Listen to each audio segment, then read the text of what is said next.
ಹಚ್ಚಾರೋಡ ಅವ್ನ ಹೆಣ ಇಲ್ಲಿ ನಮ್ಮ ಕರ್ನಾಟಕದಾಗ ಇದ್ದಾನಂದ್ರೆ ಅವ್ನು ಹೆಣ ಎತ್ತದ ಪಕ್ಕ ಗ್ಯಾರಂಟಿ ಇತ್ತು.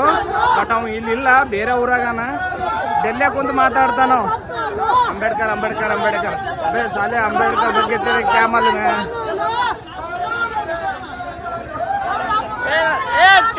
ಚಟ್ಟಂದ್ರು ಚಟ್ಟ ಎತ್ತೇವ್, ಚಟ್ಟಂದ್ರೆ ಚಟ್ಟ ಎತ್ತೇವ್.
पानीपुरी अच्छा है, हमेशा लुच्चा है। एक दो हमेशा को एक दो, हमेशा को एक दो। ಧಿಕ್ಕಾರ ಧಿಕ್ಕಾರ ಧಿಕ್ಕಾರ ಧಿಕ್ಕಾರ ನ್ಯಾಯ ಬೇಕು ನ್ಯಾಯ ಬೇಕು. ಬಾಬಾ ಸಾಹೇಬ್ ಅಂಬೇಡ್ಕರ್ ಬಗ್ಗೆ ಆಗಿರೋವಾಗಿ ತಿಳ್ಕೊಂಡ್ರೆ ತಿಳ್ಕೋರ್ ಮಕ್ಕಳ ನಿಮ್ಮ ಹಣೆ ಬಾರ್ ನೆಟ್ಟಿಗೆ ಇರಲ್ಲ. ಈಗೆಲ್ಲ ಮುಂದಿನ ಸಿಚುವೇಶನ್ದಾಗ ಭೀ ಅವ್ರ ಬಗ್ಗೆ ಮಾತಾಡ್ಬೇಕಂದ್ರೆ 100 ಸರ್ತಿ ಯೋಚನೆ ಮಾಡಿ ಮಾತಾಡ್ರಿ. ನೀವು ಸುಮ್ಮನೆ ಆಲ್ತು ಪಾಲ್ತು ಮಾತಾಡಕ್ ಹೋಗ್ಬೇಡ್ರಿ. ಬಾಬಾ ಸಾಹೇಬ್ ಅಂಬೇಡ್ಕರ್ ಬಗ್ಗೆ ನಿಮಗೆ ಈಗ ಹೇಳತ್ತೇವ್. Generation change ಆಗ್ಯದಪ್ಪ. ಹಳ್ಳಿ ಜನ್ರೇಷನ್ ಇಲ್ಲ, ಹೊಸ ಜನ್ರೇಷನ್ ಅದಿದು. ಒಂದೇ ಅವ್ರ ಬಗ್ಗೆ ಏನೇ ಮಾತಾಡ್ಲಿ, ಯಾನೇ ಇರ್ಲಿ, ಯಾವ ವ್ಯಕ್ತಿನೇ ಇರ್ಲಿ, ನೋಡಲ್ಲ, ಮುಲಜೆ ಇಡಲ್ಲ ಯಾರಿಗ್ ಭೀ ಹಾಕದೆ. ನಾವು ಅಮಿತ್ ಶಾ ಅಲ್ಲಿ ಅನ್ನೋದು ಇನ್ನೂ ಸಿಕ್ಕಿಲ್ಲ ನಮ್ಮ ಕೈಯಾಗ. ಅದೇ ಅಮಿತ್ ಶಾ ನಮ್ಮ ಕೈಯಾಗ ಸಿಗ್ಬೇಕಿತ್ತು. ಅವ್ನ ಮ್ಯಾಟ್ರ್ ಬೇರೆನೇ ಇತ್ತು ಅಮಿತ್ ಶಾಂದು. ಬಟ್ ಅವ್ನು ಬೇರೆಯವ್ರ ಲೌಡಿ ಮಗ ಲೋಡಗ ಹೆಂಗ್ ಮಕ್ಕೊಂದಾನೇಲಿ ಸಿಗ್ಬೇಕಿತ್ತು ಸಿಕ್ಕಿಲ್ಲ. ಅಮಿತ್ ಶಾ ಅದೇ ಕರ್ನಾಟಕದಾಗ ಇರ್ಬೇಕಿತ್ತು ಅಮಿತ್ ಶಾ. ಅವ್ನ ಮ್ಯಾಟ್ರೇ ಬೇರೆ ಇತ್ತು ಅವನು. ಬಟ್ ಇಲ್ಲಿ ಇಲ್ಲ ನಾವು ಅಮಿತ್ ಶಾ ನಮ್ಮ ಸ್ಟೇಟ್ನಾಗ ಇದ್ದನಂದ್ರೆ ಹಾಲತ್ತೇ ಬೇರೆ ಇತ್ತು, ಬೇರೆನೇ ಮಾಡ್ತಿದ್ದ ಅವ್ನ ಹಾಲತ್ತು. ಬಟ್ ಅಮಿತ್ ಶಾ ನಂಬಲ್ಲಿ ಇಲ್ಲ. ಬೇರೆ ಸ್ಟೇಟ್ನಾಗ ಉಳ್ಕೊಂಡ ಅಮಿತ್ ಶಾ ಇಷ್ಟೇ. ನಂಬಲ್ಲಿ ಇದ್ದನಂದ್ರೆ ಅವ್ನ ಹಾಲತ್ತು ಬೇರೆನೇ ತೋರಿಸಿದವು, ಬೇರೆನೇ ತೋರಿಸಿದ ಅವ್ನ ಹಾಲತ್ತು ನೋಡ್ರಿ. ಅವನ ಜಾಗ ನಾವು ಇಲ್ಲಿ ಇದ್ದೀನಂದ್ರೆ ತಿಂದ ಇರ್ತೀನೋ ಸಾಯ್ತೀನೋ ಗೊತ್ತಿಲ್ಲ. ಬಟ್ ಅವ್ನ ಹಾಲತ್ ಈ ಥರ ಮಾಡತ್ತೇವಿ ನಾವು. ಅವ್ನು ನಮ್ಮ ಕರ್ನಾಟಕದಾಗ ಇರಬೇಕಿತ್ತು. ಅವ್ನ ಹಾಲತ್ ಬೇರೆನೇ ಮಾಡಿ ತೋರಿಸಿದ್ದೆ ನಮ್ಮ ಬರೋಬ್ಬರು. ಏನು ಮಾಡಮ್ಮ, ಅವ್ನು ಬೇರೆ ದೇಶದಾಗ ನಾವು ಇಲ್ಲಿದ್ದ. ಬಟ್ ಇಂಡಿಯಾದಾಗಿದ್ದೆವು, ಅವ್ನು ಡೆಲ್ಲಿದಾಗ. ಬಟ್ ಅಲ್ಲಿದ್ದ ಅವ್ನು ಎಕಡೆ ಹೋಗೋಣ ಏನೋ ಗೊತ್ತಿಲ್ಲ. ಎಲ್ಲ ಕೈವಾಡ ಮೋದಿದಾದಿದ್ದು. ಮನುಷ್ಯ ನೀ ಅಂದ ಆ ಮಾತು ಅಂದದಕ್ಕೆ ಇಡೀ ಸ್ಟೇಡಮೇ ಜಾಮ್ ಮಾಡಿಬಿಟ್ಟೆವು ಫುಲ್ಲು. ನೋಡಿ ಇನ್ಸೈಡೆಲ್ಲ ಫುಲ್ಲು ಜಾಮು. ನೀ ಅಂದು ಮಾತಿಗೆ ಹೀಗೆ ಹೋಗಿ ಯಾರಿಗಾನ ಕಾಲು ಬಿಡು ಹೋಗಿ ಬಿಟ್ಟು ಬಿಡ್ತೇವೆ ನಾವು ದಲಿತರು. ಇನ್ನೊಂದು ಸರ್ತಿ ಅಂದಿದಿ ಅಮಿತ್ ಶಾ ನೀನು ಅಣಬಾರ್ ನೆಟ್ಟಿಗೆ ನೋಡು. ವಯಸ್ಸಾಗಿದ್ಲು ಎದಕ್ಕೆ ಬೇಕಾ? ಮುಪ್ಪಿನ ಕಾಲ ಮೊಮ್ಮಕ್ಕಳಿಗೆ ಅವ್ರಿಗೆ ಆರಾಮ್ ನೋಡ್ಕೊತ ಆಟ ಆಡ್ಕೊತ ಇರ್ಬೇಕು. ಇವೆಲ್ಲ ಎದಕ್ಕೆ ಬೇಕು ನೀನು? ಮೋದಿ ಆ ಮೋದಿ ಹೇಳಿದಂಗೆ ನೀನು ಕೇಳ್ತಿ. ಮೋದಿ ಸುಮ್ಮನೆ ಆರಾಮ್ಸೆ ಕೂತು ಬಿಡ್ತಾರೆ. ಎಲ್ಲ ಆಟ ಆಡೋವು ಮೋದಿ ನೀವು ಅನ್ಬೇಕು. ದೇಗ್ಲೇ ತು ಕರ್ ಕ್ಯಾ ಕರ್ತೆ ಅಂತಾರೆ ಅವರು. ನೀವು ಒಳಗಿನ ಗೇಮ್ ನೀವು ಆಡ್ತೀರಿ, ಹೊರಗಿನ ಗೇಮ್ ನಾವು ತೋರಿಸ್ತೇವೆ ಮೇನ್ ಏನಾದಂತ ರೋಡಿನ ಮ್ಯಾಗ. ನಿಮಗೆ ಗೆಲ್ಲಿಸಿ ನಿಮಗೆ ಓಟ್ ಹಾಕಿ ಅಲ್ಲಿ ಪಾರ್ಲಿಮೆಂಟ್ದಾಗ ಕೂಡಿಸ್ಕೇಸಿ ನೀವು ಆರಾಮ್ಸೆ ನಮ್ಮ ಅಂಬೇಡ್ಕರ್ ಬಗ್ಗೆ ಅವಮಾನ ಮಾತಾಡ್ಬೇಕು ನೀವು ಅಲ್ಲಿ. ನಿಮ್ಗೆ ಆದ್ರೆ ಬುದ್ಧಿ ಗಿದ್ದಿ ಅವರೇ ಅಕ್ಕಲ್ ಈಕಲ್ ಹಾಯ್ನಾಯ್ತು ಮಾರ ತೋಡತ್ತು.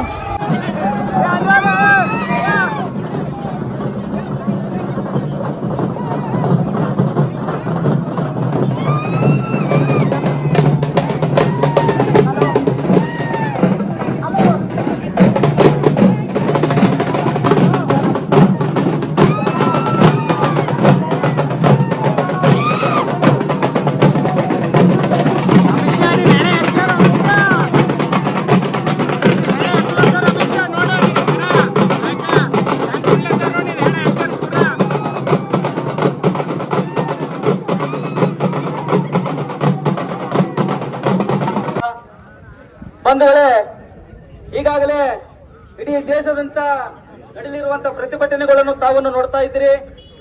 ಕೆಲವೇ ಹಿಂದೆ ಕಲಬುರಗಿ ನಗರದಲ್ಲಿ ಕೂಡ ಬಂದ್ ಕರೆ ಆಯಿತು.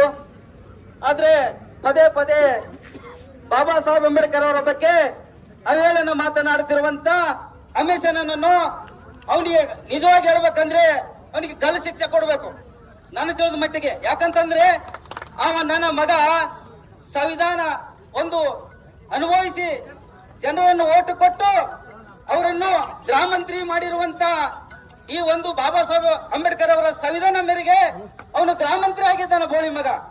ಆದ್ರೆ ಅವನಿಗೆ ಗೊತ್ತಾಗ್ಬೇಕು, ನಾನು ವಿಚಾರ ಮಾಡಬೇಕು, ನಾನು ಗೃಹ ಮಂತ್ರಿ ಆಗಿನಂದ್ರೆ ಬಾಬಾ ಸಾಹೇಬ್ ಸಂವಿಧಾನ ಮೇಲೆ ಆಗಿನಿ, ಬಾಬಾ ಸಾಹೇಬ್ ಯಾವತ್ತೂ ಕೂಡ ಈ ತರ ಮಾತಾಡಬಾರ್ದು ಅಂತಕ್ಕಂಥದ್ದು ಅವ್ನು ವಿಚಾರ ಮಾಡ್ಬೇಕಾಗಿತ್ತು. ಆದ್ರೆ ನರೇಂದ್ರ ಮೋದಿ ಕೂಡ ಅವ ಈ ತರ ಮಾತಾಡಿದ್ರು ಕೂಡ ಯಾವುದೇ ರೀತಿಯ ಒಂದು ಸ್ಟೆಪ್ ತಂದಿಲ್ಲ. ಆದ್ರೆ ನನಗನಿಸ್ತದ ಮಟ್ಟಿಗೆ ನರೇಂದ್ರ ಮೋದಿ ಕೂಡ ಇದರಲ್ಲಿ ಇದ್ದಾನೆ ಅನ್ನುವಂತ ಮಾತನ್ನು ಹೇಳಕ್ಕೆ ಇಷ್ಟಪಡ್ತೀನಿ ಬಂಧುಗಳೇ ನಾನು. ಹಾಗಾಗಿ ಕೂಡಲೇ ಅವರನ್ನು ರಾಜೀನಾಮೆಯನ್ನು ತೆಗೆದುಕೊಳ್ಳಬೇಕು ನರೇಂದ್ರ ಮೋದಿ. ಒಂದು ಕೊಡದಿದ್ದ ಪಕ್ಷದಲ್ಲಿ ಬರುವಂತ ದಿನಗಳಲ್ಲಿ ನೀ ಎಲ್ಲೇ ಕಾಣು ನಿನಗೆ ಕಪ್ಪು ಪಟ್ಟ ಪ್ರದರ್ಶನ ಮಾಡ್ತೀವಿ ಅನ್ನುವಂತ ಮಾತನ್ನು ಹೇಳಕ್ಕೆ ಇಷ್ಟಪಡ್ತೀನಿ ಬಂಧುಗಳೇ ನಾನು. ಹಾಗಾಗಿ ಇನ್ನೂ ಕೆಲವರು ಮಾತಾಡರಿದ್ದಾರೆ, ದಯವಿಟ್ಟು ಅವ್ರಿಗೆ ಕೂಡ ಅನುಮತಿ ಕೊಡಬೇಕು. ದಯವಿಟ್ಟು ನನಗೆ ಈ ಸಂದರ್ಭದಲ್ಲಿ ಮಾತನಾಡಲಿಕ್ಕೆ ಅನುಮತಿ ಕೊಡೋದು ಎಲ್ಲರಿಗೂ ವಂದಿಸಿ ಮತ್ತೊಮ್ಮೆ ಮಗದೊಮ್ಮೆ ಜೈ ಭೀಮ್ ಹೇಳ್ರಿ. ಎಲ್ಲರೂ ಜೈ ಭೀಮ್, ಜೋರು ಎಲ್ಲರೂ ಜೈ ಭೀಮ್. ಧಿಕ್ಕಾರ ಧಿಕ್ಕಾರ ಧಿಕ್ಕಾರ ಧಿಕ್ಕಾರ,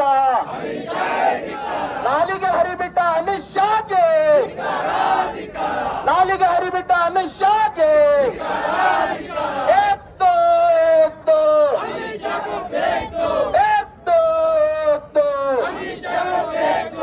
ಪದೇ ಪದೇ ಸಂವಿಧಾನದ ವಿರುದ್ಧ ಹೇಳಿಕೆ ನೀಡುತ್ತಿರುವ ಬಿಜೆಪಿ ಸರ್ಕಾರಕ್ಕೆ,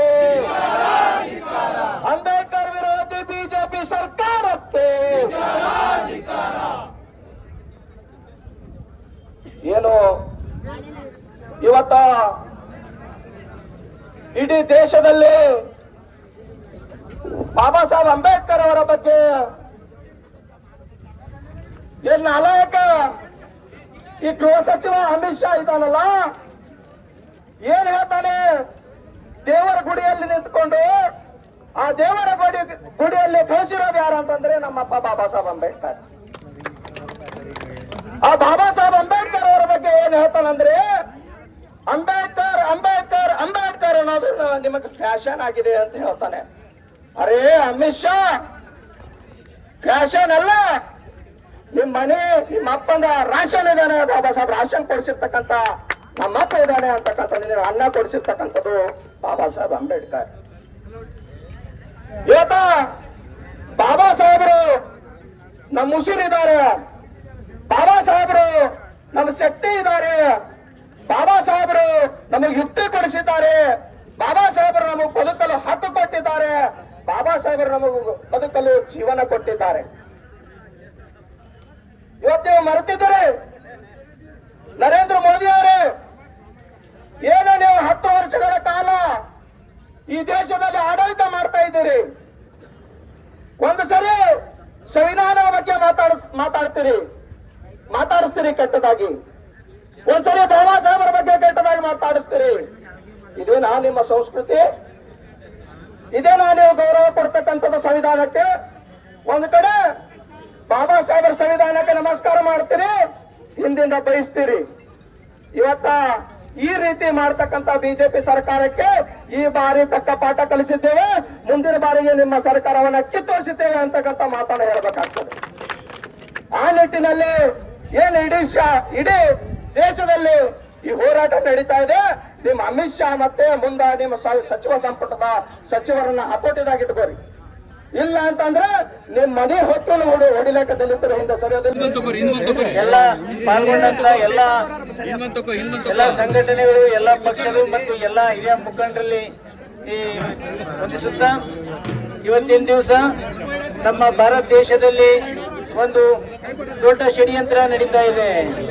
ಅದು ಏನಪ್ಪಾ ಅಂತಂದ್ರೆ, ನಮ್ಮ ಬಾಬಾ ಸಾಹೇಬ್ ಅಂಬೇಡ್ಕರ್ ಅವರ ರಚಿಸಿದಂತ ನಮ್ಮ ಸಂವಿಧಾನಕ್ಕೆ ಒಂದು ಚ್ಯುತಿ ತರತಕ್ಕಂತ ಕೆಲಸ ಮಾಡ್ತಾ ಇದ್ದಾರೆ. ಇದು ಸುಮಾರು 5-6 ವರ್ಷದಿಂದ ನಡೀತಾ ಇದೆ. ಒಂದಲ್ಲ ಒಂದು ಕಾರಣದಿಂದ ಸಂವಿಧಾನಕ್ಕೆ ಚ್ಯುತಿ ತರಂತ ಕೆಲಸ ಮಾಡ್ತಾ ಇದ್ದಾರೆ. ಇವತ್ತ ಹೊರಗಡೆ ಮಾತಾಡ್ತಿದ್ರು. ನವೆಂಬರ್ ಅಧಿವೇಶನದಲ್ಲಿ ನಮ್ಮ ದೇಶದ ಗೃಹ ಮಂತ್ರಿಗಳಾದಂತ ಸಂಸತ್ತಿನಲ್ಲಿನೂ ಅವರು ಸಂವಿಧಾನಕ್ಕೆ ಮತ್ತು ಬಾಬಾ ಸಾಹೇಬ್ ಅಂಬೇಡ್ಕರ್ ಅವರಿಗೆ ಚ್ಯುತಿ ಬರಂತ ಮಾತಾಡಿದ್ದಾರೆ. ಅದಕ್ಕೆ ಇದು ನಾವೆಲ್ಲ ಖಂಡಿಸಬೇಕಾಗುತ್ತೆ. ಇದು ಖಂಡನೀಯ. ಯಾಕಂತಂದ್ರೆ ಬಾಬಾ ಸಾಹೇಬ್ ಅಂಬೇಡ್ಕರ್ ಅವರಿಗೆ ಮತ್ತು ಸಂವಿಧಾನಕ್ಕೆ ಏನೇ ಒಂದು ಅವಹೇಳನ ಮಾತಾಡಿದ್ರೆ ಅದು ಖಂಡನೀಯ. ನಮ್ಮ ದೇಶದಲ್ಲಿ ಈ ಯಾವುದೇ ಇದ್ರ ಮೇಲೆ ಸಂವಿಧಾನನೇ ಮುಖ್ಯ. ಸಂವಿಧಾನ ಆದ್ಮೇಲೆ ಎಲ್ಲ ನಿಮ್ಮ ಎಲ್ಲರ ಆದ್ಯ ಕರ್ತವ್ಯ ಏನಂತಂದ್ರೆ ನಾವು ಸಂವಿಧಾನ ರಕ್ಷಿಸಬೇಕಾಗಿದೆ. ಸಂವಿಧಾನ ನಾವು ರಕ್ಷಿಸಬೇಕಾಗಿತ್ತಪ್ಪ ಅಂತಂದ್ರೆ ಇಲ್ಲಿ ಪ್ರತಿಯೊಬ್ಬ ನಾಗರಿಕನು ತನ್ನ ಪ್ರಾಣ ಕೊಟ್ಟಾದ್ರೂ ರಕ್ಷಿಸಬೇಕಾಗುತ್ತೆ. ಯಾಕಂದ್ರೆ ಹಿಂದಕ್ಕೆ ನಾವು ಬ್ರಿಟಿಷ್ ವಿರುದ್ಧ ಹೋರಾಡಬೇಕಾದ್ರೆ ನಮ್ಮ ಹಿರಿಯರು ಹೆಂಗ ತಮ್ಮ ಪ್ರಾಣವನ್ನು ಬಲಿ ಕೊಟ್ಟವರು ನಮ್ಮ ದೇಶ ಸ್ವಾತಂತ್ರ್ಯ ಮಾಡಿದ್ದಾರೆ. ಅದಕ್ಕೆ ನಾವು ನಿಮ್ಮೆಲ್ಲ ಪ್ರಾಣ ಬಲಿ ಕೊಟ್ಟಾದ್ರೂ ನಾವು ಇವತ್ತು ಸಂವಿಧಾನ ನಾವು ರಕ್ಷಿಸಬೇಕಾಗ್ತದೆ. ಯಾಕಂತಂದ್ರೆ ಬಾಬಾ ಸಾಹೇಬ್ ಅಂಬೇಡ್ಕರ್ ಅವರು ಎಲ್ಲಾ ಸಮುದಾಯಕ್ಕೆ, ಈ ದೇಶದ ಕಟ್ಟ ಕಡೆಯ ಮನುಷ್ಯ ಹಿಡಿದು ಶ್ರೀಮಂತನವರಿಗೆ ಎಲ್ಲರಿಗೂ ನ್ಯಾಯ ಕೊಟ್ಟಿದ್ದಾರೆ. ಅಂತವ್ರ ಬಗ್ಗೆ ನೀವು ಅವಹೇಳನಕಾರಿ ಮಾತಾಡ್ತಿದ್ರೆ ಈ ದೇಶದ ಪ್ರಧಾನಮಂತ್ರಿ ಆಗಲು ನೀವು ಲಾಯಕ್ಕಿಲ್ಲ. ಮತ್ತು ನಾನು ಈ ಕೇಂದ್ರ ಸರ್ಕಾರಕ್ಕೆ ಒಂದು ಮಾತು ಕೇಳ್ತೀನಿ. ಯಾಕಂತಂದ್ರೆ ಈ ಸಂಸತ್ತಿನಲ್ಲಿ ಗೃಹ ಸಚಿವರು ಏನ್ ಮಾತಾಡಿದ್ರೆ ನೀವು ಕೇಂದ್ರ ಸರ್ಕಾರದ ನಿಮ್ಗೆ ನಿಲುವೇನು ಅದಕ್ಕೆ ನೀವು ಒಪ್ಕೋತೀರಾ? ಇಲ್ಕ ನೀವು ಅದಕ್ಕೆ ಇಲ್ಲ ಅಂತ ತಪ್ಪ ಅಂತ ನೀವು ಹೇಳ್ಬೇಕು. ಇಲ್ಲಪ್ಪ ಅಂತಂದ್ರೆ ನೀವೆಲ್ಲ ಕೇಂದ್ರ ಸರ್ಕಾರದ ಎಲ್ಲಾ ಸಚಿವರು ಸರ್ಕಾರ ರಾಜೀನಾಮೆ ಕೊಡ್ಬೇಕು. ನೀವು ಅಮಿತ್ ಶಾ ಅವ್ರು ಹೇಳಿದ್ದು ಕರೆಕ್ಟ್ ಆದಪ್ಪ ಅಂತಂತಂದ್ ನೀವು ಏನಮ್ಮ ಪಾರ್ಲಿಮೆಂಟ್ ನಲ್ಲಿ ಕ್ಲಿಯರ್ ಸ್ಟ್ಯಾಂಡ್ ಆಗಿ ಹೇಳ್ಬೇಕು. ನೀವು ಕರೆಕ್ಟ್ ಅದ ತಪ್ಪಿತ್ತಪ್ಪ ಅಂತಂದ್ರೆ ಇಮಿಡಿಯೇಟ್ಲಿ ಅಮಿತ್ ಶಾ ಅವರನ್ನು ಈ ಸಂಪುಟದಿಂದ ವಜಾ ಮಾಡಬೇಕು. ಇವತ್ತಿನ ಈ ನಾವು ಪ್ರತಿಭಟನೆ ಮೂಲಕ ನಾವು ರಾಷ್ಟ್ರಪತಿಗಳಿಗೆ ಆಗ್ರಹ ಮಾಡೋದೇನಪ್ಪಾ ಅಂತಂದ್ರೆ, ನಮ್ಮ ದೇಶದ ಗೃಹ ಸಚಿವರಾದಂತ ಅಮಿತ್ ಶಾ ಅವರವರು ನಮ್ಮ ದೇಶದ ಸಂವಿಧಾನ ಮತ್ತು ಬಾಬಾ ಸಾಹೇಬ್ ಅಂಬೇಡ್ಕರ್ ಅವರ ಬಗ್ಗೆ ಅವಹೇಳನಕಾರಿ ಮಾತಾಡಿದ್ದಾರೆ. ಅವರಿಗೆ ಸಂಪುಟದಿಂದ ವಜಾ ಮಾಡಬೇಕು. ನಾವು ಮಾನ್ಯ ಸಹಾಯಕ ಆಯುಕ್ತರಿಂದ ನಾವೊಂದು ಇದು ರಾಷ್ಟ್ರಪತಿ ಅವರಿಗೆ ಮನವಿ ಕೊಡ್ತಾ ಇದ್ದೀವಿ. ಇಲ್ಲಿ ಇವತ್ತು ಬಂದಂತ ಎಲ್ಲರೂ ಶಾಂತಿಯುತವಾಗಿ ನಾವೆಲ್ಲ ಏನು ಪ್ರತಿಭಟನೆ ಮಾಡಿದೀವಿ. ಆದ್ಮೇಲೆ ನೀವು ಎಲ್ಲ ಶಾಂತಿಯುತವಾಗಿ ನೀವು ಹೋಗ್ಬೇಕಂತ ನಿಮ್ಮೆಲ್ಲರಿಗೆ ಒಂದು ಮನವಿ ಮಾಡ್ಕೋತೀನಿ. ನಗರದಲ್ಲಿ ಬೃಹತ್ ಪ್ರತಿಭಟನೆ ಮೆರವಣಿಗೆ ಮಾಡಿ ಮನವಿ ಪತ್ರ ನೀಡುತ್ತಿರುವ ಬಗ್ಗೆ ಮಾನ್ಯರೇ, ಈ ಮೇಲ್ಕಂಡ ವಿಷಯಕ್ಕೆ ಸಂಬಂಧಿಸಿದಂತೆ ಸೇಡಂ ನಗರದಲ್ಲಿ ಸಂವಿಧಾನ ರಕ್ಷಣಾ ಸಮಿತಿ ಸೇಡಂ ವತಿಯಿಂದ ಕೇಂದ್ರ ಗೃಹ ಸಚಿವ ಅಮಿತ್ ಶಾ ಅವರು ಲೋಕಸಭೆಯಲ್ಲಿ ಸಂವಿಧಾನ ಶಿಲ್ಪಿ ಡಾಕ್ಟರ್ BR ಅಂಬೇಡ್ಕರ್ ಅವರ ಕುರಿತು ಅಂಬೇಡ್ಕರ್ ಅಂಬೇಡ್ಕರ್ ಅಂಬೇಡ್ಕರ್ ಫ್ಯಾಷನ್ ಅಂತ ಹೇಳುವ ಬದಲು ದೇವರ ಧ್ಯಾನ ಮಾಡಿದರೆ 7 ಜನ್ಮದ ಪುಣ್ಯವಾದರೂ ಬರ್ತಿತ್ತು ಎಂದು ಈ ದೇಶದ ಒಬ್ಬ ಜವಾಬ್ದಾರಿ ಗೃಹ ಸಚಿವರಾದ ಅಮಿತ್ ಶಾ ಅವರು ಈ ರೀತಿಯ ಹೇಳಿಕೆಯನ್ನು ಲೋಕಸಭೆಯಲ್ಲಿ ನೀಡಿರುತ್ತಾರೆ. ಬಾಬಾ ಸಾಹೇಬರ ನೀಡಿದ ಸಂವಿಧಾನದ ಅಡಿಯಲ್ಲಿ ಚುನಾವಣೆಯಲ್ಲಿ ಗೆದ್ದು ಈ ಹೇಳಿಕೆಯನ್ನು ನೀಡುವುದು ನಾಚಿಕೆಗೇಡಿನ ಸಂಗತಿಯಾಗಿದೆ. ಈ ರೀತಿಯಾಗಿ ಹೇಳಿಕೆ ನೀಡಿರುವುದು ದೇಶದ ಜನರಿಗೆ ಬಹಳ ನೋವಾಗಿದೆ. ಆದ್ದರಿಂದ ಈ ಕೂಡಲೇ ದೇಶದ ಜನತೆಯ ಮುಂದೆ ಬಹಿರಂಗ ಕ್ಷಮೆ ಕೇಳಬೇಕು. ಅಮಿತ್ ಶಾ ಅವರು ಈ ಕೂಡಲೇ ಅವರನ್ನು ಕೇಂದ್ರ ಗೃಹ ಸಚಿವ ಸ್ಥಾನದಿಂದ ವಜಾ ಮಾಡಬೇಕು, ಸಂಸದ ಸ್ಥಾನ ರದ್ದು ಮಾಡಬೇಕು ಹಾಗೂ ಅವರ ವಿರುದ್ಧ ದೇಶದ್ರೋಹದ ಅಡಿಯಲ್ಲಿ ಸುಮೋಟೋ ಕೇಸ್ ದಾಖಲಿಸಬೇಕು. ಇನ್ನು ಮುಂದೆ ಯಾರೇ ಅಂಬೇಡ್ಕರ್ ಬಗ್ಗೆ ಅವಹೇಳನ ಮಾತನಾಡಿದರೆ ಅವರ ವಿರುದ್ಧ ಕಠಿಣ ಕಾನೂನು ಕ್ರಮ ಜಾರಿ ಮಾಡಬೇಕು ಮತ್ತು ಕೂಡಲೇ ಸುಮೋಟೋ ಕೇಸ್ ದಾಖಲಿಸಬೇಕೆಂದು ಈ ಮೂಲಕ ಸೇಡಂ ಜನತೆಯು ಬೃಹತ್ ಪ್ರತಿಭಟನೆ ಮೆರವಣಿಗೆ ಮಾಡಿ ಈ ದೇಶದ ರಾಷ್ಟ್ರಪತಿಗಳಿಗೆ ಮನವಿ ಸಲ್ಲಿಸುತ್ತಿದ್ದೇವೆ. ಪ್ರೇಮ ವಂದನೆಗಳು.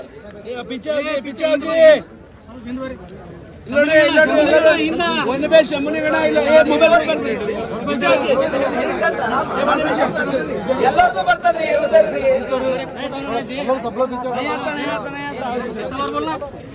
मोबाइल आ रहा है बीच में.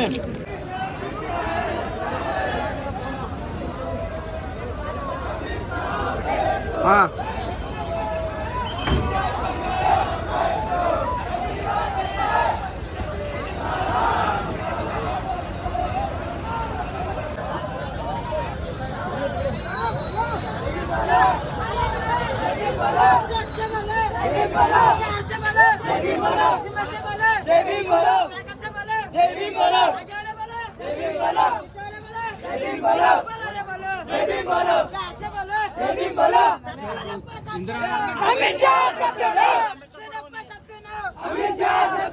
पानीपुरी अच्छा है, पानीपुरी अच्छा है,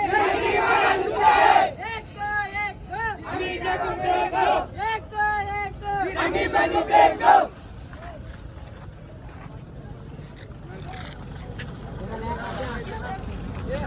पानीपुरी